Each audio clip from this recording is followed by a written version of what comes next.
Shabbos Daf Yud Beis is continuing with the contradiction we had yesterday in the Brises. One Brises says that a Zav who walks out with his pouch is only over Issa Rabbanon. The other Brises says he's over Issa D'Oraisa, and if he did it b'shogeg, he's chayav achatos.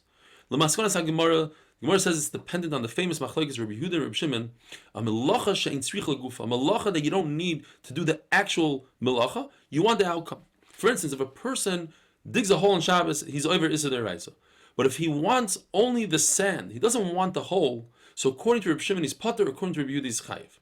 In our case, since the Zav doesn't want the pouch, he doesn't want to walk with the pouch, he just doesn't want to get dirty, therefore, according to Rabbi Yehuda, he would still be chayiv, but according to Rabbi Shimon, he would be pater.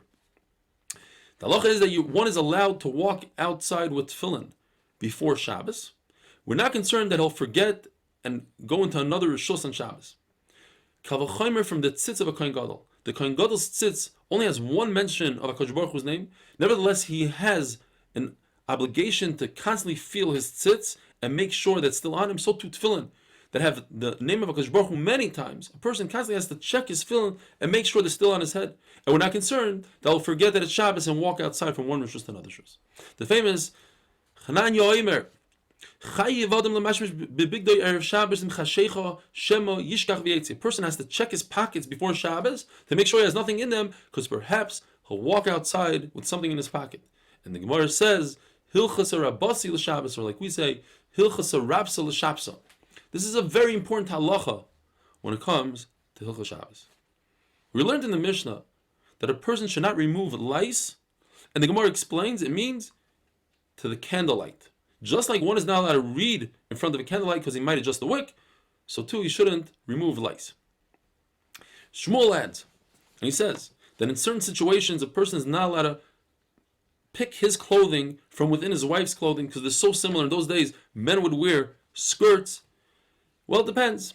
If he's a guy that doesn't really work, so his skirts are different, they are wider, they're different than his wife's. Or if they're young women, they have wider skirts, so it's easier to differentiate.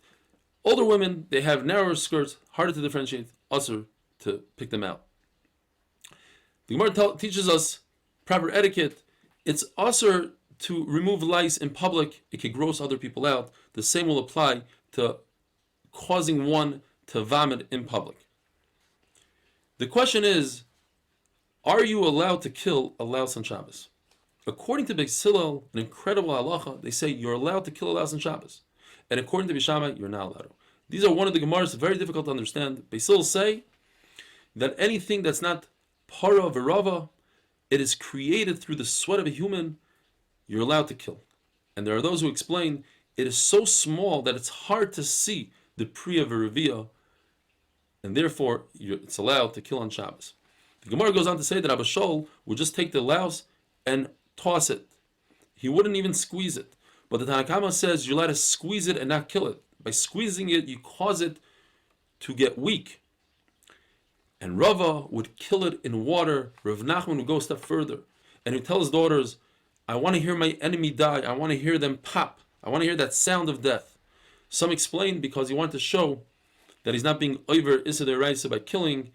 They're actually his enemy, and that's why you're allowed to kill them on Shabbos. Unlike the popular song Beis Shammai hold, you're not allowed to do a shidduch on Shabbos. You're not allowed to teach a tinuk l'lamdei sefer on Shabbos. You're not allowed to send your kid to the tutor or to teach him a profession. Because it says in the pasuk, Chafotzecha, you're not allowed to do your personal needs, and these are your personal needs. In addition, says Beis Shammai, you're not allowed to be mevaker chayla or nichum avelim because you'll cause the other person pain. They still say no. When it comes to a mitzvah, that's not your own personal need. So all these things, shiduchim, teaching your kid a profession, that's all part of the mitzvah, and it's not considered chavetzecha. You're allowed to do bikuchaylim and nichum avelim. What do you tell a sick person on Shabbos? There's a four-way machlekes. The Tanna Kama says the famous Shabbos hi milizok. Do not scream and cry and be in pain on Shabbos. Refu kroy v'levai. The healing is coming soon. Remeir would say, Yechoyli yishterachem. You could, Shabbos itself could cause the healing if you are not in pain on Shabbos. Shevna Ish Yerushalayim would say, when he walked in, he would say Shalom. But when he would leave, he would say, Shabbos he melizag urufu kroiv alavai, and then he would add the words v'rachamav merubim hakadosh baruch hu, his rachmanis is much, v'shivsoi b'shalom, and you should sit in peace. Rabbi Yossi says, anytime you mention the sick, you have to mention all of the sick of Klal Yisrael. Put him, insert him within that, and therefore you would say, Hamokai mirachim alecha, Hashem should have rachmanis on you, b'soich sha'ar chayla Yisrael, within all the other sick of Klal Yisrael. Rabbi Lazar would sometimes say his saying in Lashon HaKodesh and sometimes in Aramaic. He would say, Hamokai yifagdecha l'shalom, or he would say in Aramaic, Rachmani et kirinach l'shalom, Hashem should remember you in peace. And the question is, Malachim don't understand Aramaic, so how are they going to bring the tefillah up to HaKadosh Baruch Hu? And the answer is, because HaKadosh Baruch Hu is down here below, together with the sick. As the pasuk says, HaKadosh Baruch Hu is there, he supports the sick, and he feeds the sick. And therefore, since HaKadosh Baruch Hu is right there, right above the sick person's head, it's also to sit on a sick person's bed, or to sit next to him. Rather, he has to sit in fear with his talus, and sit opposite of him.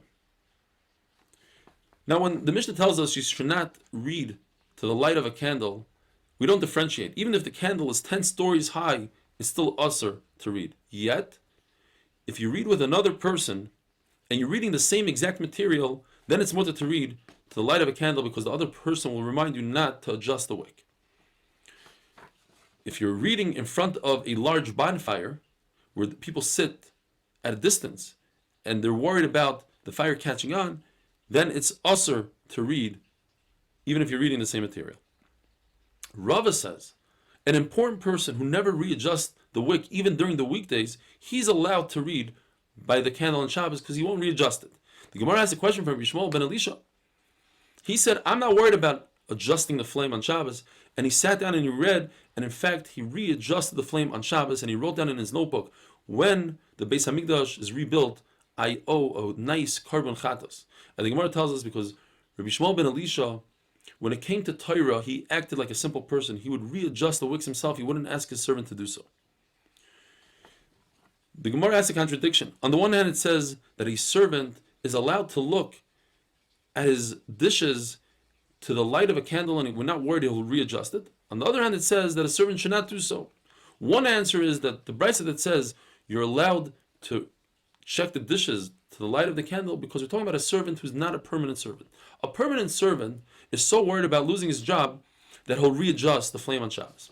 Another answer is we're talking about a permanent servant in both brises. Just one brise is talking about olive oil, we're worried he might readjust it, and the other brise is talking about neft, kerosene, where we're not worried since it smells so bad he won't readjust it. Rav says the halacha is that a servant who's not permanent can check with olive oil, but don't tell people this halacha. We don't say this halacha in public. And Rabbi Yirmiyah says we do tell people this halacha in public. Have a wonderful day.